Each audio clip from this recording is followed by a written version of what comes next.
Hello, good morning, नमस्कार। आप सभी का स्वागत है स्पिरिचुअलिटी मैटर्स अध्यात्म की ओर मेरे इस चैनल पर। आई होप सब अच्छा कर रहे होंगे अपनी लाइफ में, गीता सत्र का आनंद ले रहे होंगे, इस गीता ज्ञान से बहुत कुछ सीख रहे होंगे और अपने जीवन में इसको अपना भी रहे होंगे। तो निश्चित ही कुछ ना कुछ परिवर्तन भी देख ही रहे होंगे। तो शुरू करते हैं आज का सेशन। आज हम 3 सूत्र लेने वाले हैं। अध्याय 17वां चल रहा है, 9, 10 और 11। ठीक है, शुरू करते हैं। Let's get started.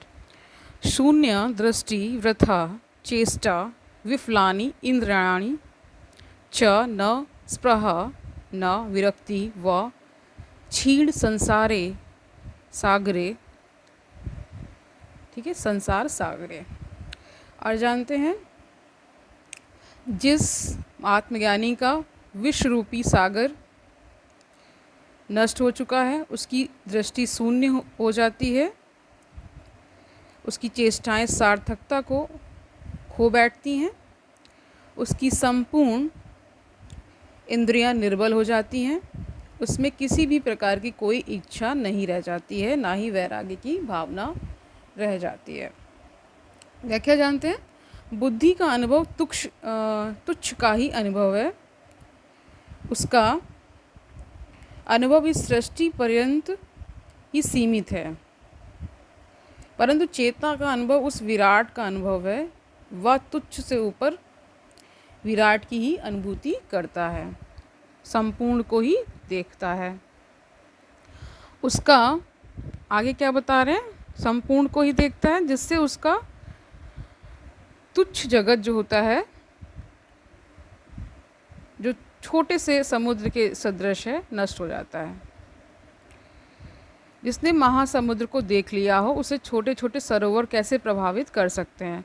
जिसने पूरे हाथी को देख लिया हो, वह अंधे के सदृश उसके अलग अलग अंगों को हाथी कैसे कह सकता है। अंधा ही ऐसी बातें कर सकता है। ऐसे समग्र के दृष्टा आत्मज्ञानी को जगत में ना तृष्णा होती है, ना ही विरक्ति। उसकी दृष्टि शून्य हो जाती है या पूर्ण हो जाती है। शून्य दृष्टि में ही पूर्ण की अनुभूति छिपी है।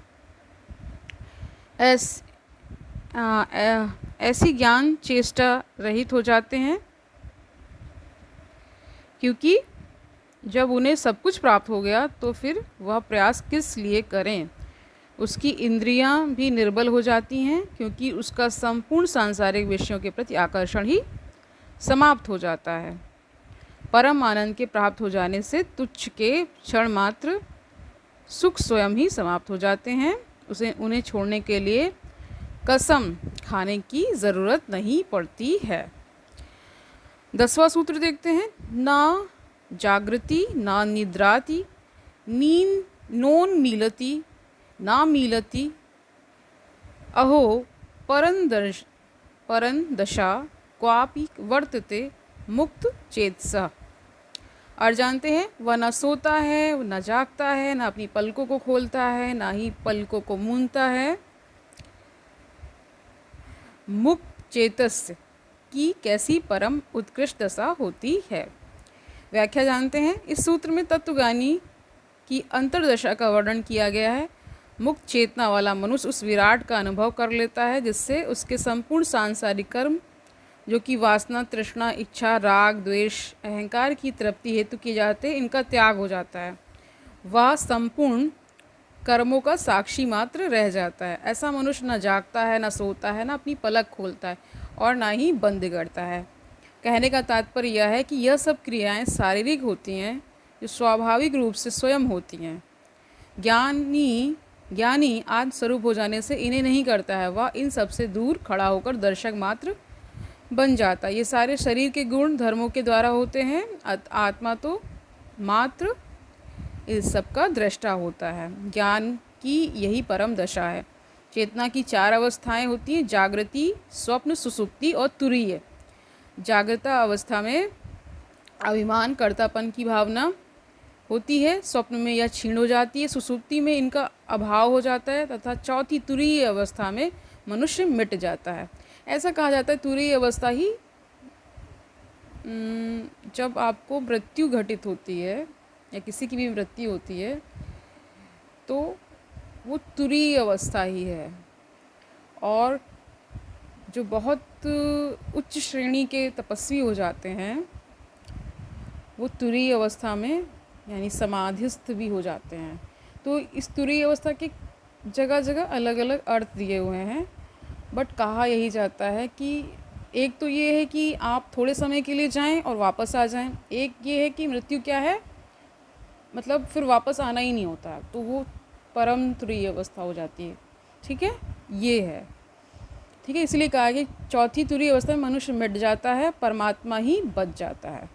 11वां सूत्र देखते हैं। सर्वत्र दृश्यते स्वस्थः सर्वत्र विमलाशय समस्त वासना मुक्तः सर्वत्र राजते। और जानते हैं, मुक्त महापुरुष हर परिस्थिति में शांत रहता है, कोई भी वैश्विक वस्तुएं उसके स्वच्छ और निर्मल अंतःकरण को मलिन नहीं करती, इसलिए वह क्या है, विमल चित्त वाला होता है। वह सभी प्रकार की वासनाओं से रहित सर्वत्र सुशोभित होता है। व्याख्या जानते हैं। अज्ञानी मनुष्य विविध प्रकार के संघर्षों में स्वयं का जीवन यापन करता है, जिससे वह कभी शांत स्वस्थ नहीं हो सकता है, परंतु आत्मज्ञानी सुख दुख हर्ष विषाद आदि द्वंद्वों से पार हो जाने के कारण हमेशा स्वस्थ शांत तथा मृदु हृदय वाला हो जाता है। वह सभी प्रकार की वासनाओं से रहित हो जाता है। वासनाओं से ग्रसित मनुष्य सीमित क्षेत्र में ही सोचता है, उसकी सारी दृष्टि बुराइयां कार्य आदि संकीर्ण क्षेत्र में ही होते हैं और दूसरों के हितों की परवाह न करके अपने हित के विषय में सोच विचार करता है, जिसके कारण वह शुद्ध विचारों वाला हो जाता है। ज्ञानी वासनाओं से मुक्त हो जाने के कारण बड़े सोच विचार वाला होता है, वही वसुधैव कुटुंबकम की भावना वाला होता है। ऐसा मनुष्य ही सभी जगह सुशोभित होता है। तो आज के लिए इतना ही रखते हैं। आई होप आपने इस गीता सत्र का अंडरस्टैंड किया होगा, इसका आनंद लिया होगा, इससे बहुत कुछ सीखा होगा। कल मिलते हैं, तब तक के लिए पॉजिटिव रहिए, खुश रहिए, अपने आसपास का एनवायरनमेंट अच्छा रखिए, स्वस्थ रहिए और मस्त रहिए। जीवन में अच्छे उद्देश्य के लिए आगे बढ़ते रहिए और दूसरों को मोटिवेट करते रहिए। तब तक के लिए हरि ओम तत्सत।